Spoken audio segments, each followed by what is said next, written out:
Hey, how's it going? Are you considering doing study abroad in Rome? Because I've been there for the past 5 weeks, and let me tell you everything that I wish I knew before leaving. If you go to Rome in the summer, you're gonna realize that it's really hot. When I was there, it ranged from 90 to 102 degrees outside. That would be fine if there was actually air conditioning, but unfortunately, it's not a part of the culture. Italians really consider air conditioning a waste of energy and that it shouldn't be used. So if you're there, you're really not going to have much air conditioning. Well, I did have one in my house. It wasn't very good and it basically only kept the temperature around 80 degrees. So it's more of a precaution so that it doesn't get to 100 degrees inside your house. But be prepared to sweat a lot if you go to Rome, unfortunately. Another thing is that Italy is very regional. When I was there, I was looking for something called cantucci, which we call biscotti here in the States. It's basically a twice-baked cookie that is often dipped in coffee. But I couldn't find it anywhere in Rome, and the reason is that Italy is very regional, and you can't find things from other regions in the region that you're in. This is because cantucci is often found in Florence and not in Rome. This one might be obvious, but don't take challenging classes if you can avoid it. Because a challenging class is going to push you academically, and you're going to spend a lot of time studying. And this is going to affect you in two ways. One, you're not going to have as much time to go see Rome, and that's kind of why you're there. And two, being in another country is going to challenge you in many ways, including learning a new culture and language. So you don't want to be battling both academically and socially. So I recommend choosing easy classes if you can. I think that's really going to help you out a lot. If you read travel articles and blogs like I did, they'll tell you to take out cash and that Rome really doesn't accept cards. And while this may have been true once in the past, right now, 98% of places seem to accept card. I was rarely in a situation where they needed cash only. So don't be too worried about having to take out a whole bunch of cash and pay fees that are associated with that. Let's talk public transportation. I'm from New York City, so the public transportation is pretty great here. I also visited Paris. Public transportation is also great there. In Rome, the buses are not super reliable. While I would take the buses every day because they were cheap and could take me most places, I would often have to wait up to 30 minutes for a bus, which is honestly terrible because you're sitting around waiting for the bus and having to leave a whole bunch of extra time. So just know that while you should be taking the bus, you are going to have to leave way earlier than you think because they don't come very often. Funny story, so in front of my house in Rome, there's a bus called the 44, and it's supposed to come every 15 minutes or so. But often, 2 44s would come in a row. So basically that means you're waiting half an hour for the bus.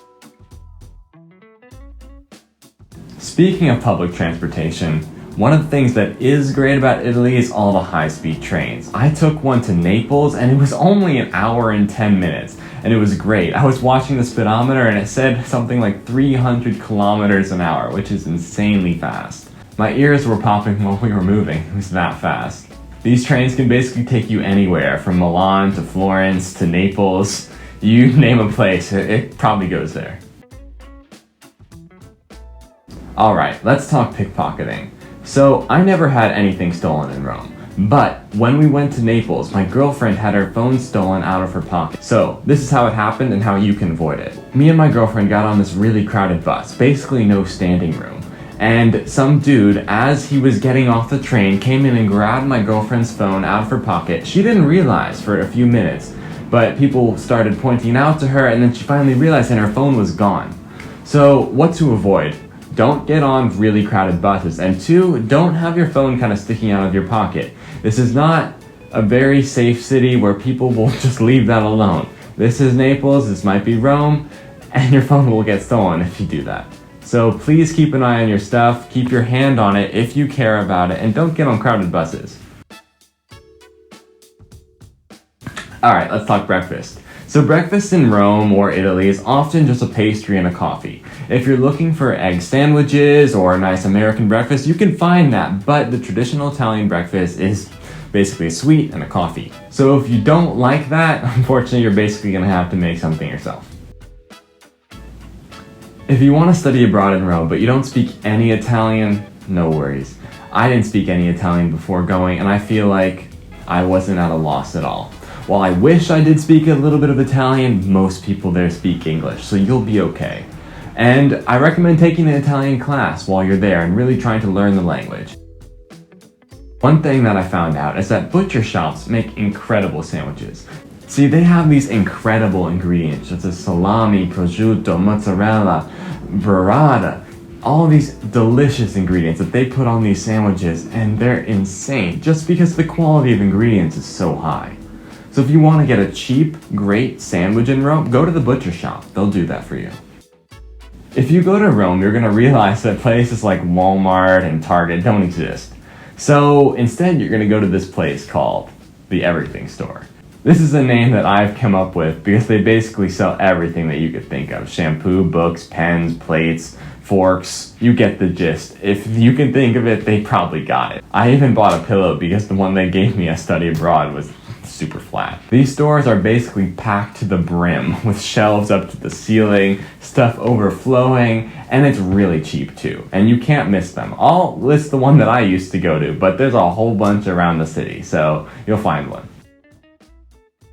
At cafes, it can be easy just to go up to the bar and order something and have the barista make it. But what I recommend is going to the cashier first and paying, then showing your barista your receipt and he'll make the drink for you. I recommend this for 2 reasons. 1, because it's the culture, and 2, because if you want to get out of there in less than half an hour, you really want to be assertive about paying.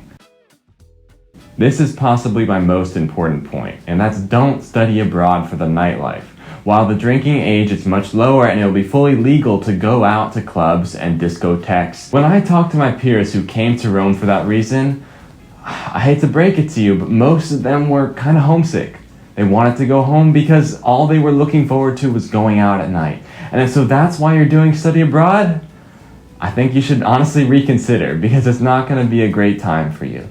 If you're going to do study abroad, do it for other reasons, to learn about the culture, to experience the cafes and the food and the monuments, not for the nightlife.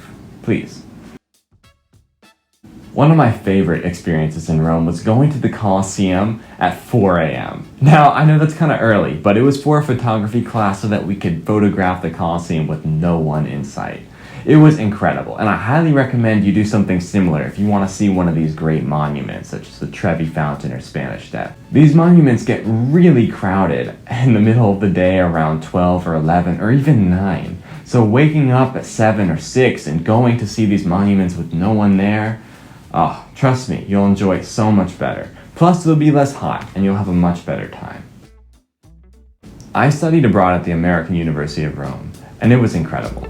I highly recommend you do it too, and I'll leave the link to the program I did. I went to so many new places, such as Naples and Tuscany, and I even flew over to Paris.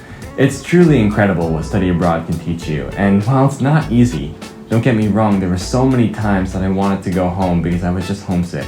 But what I got out of it was incredible, and I highly recommend it to anyone.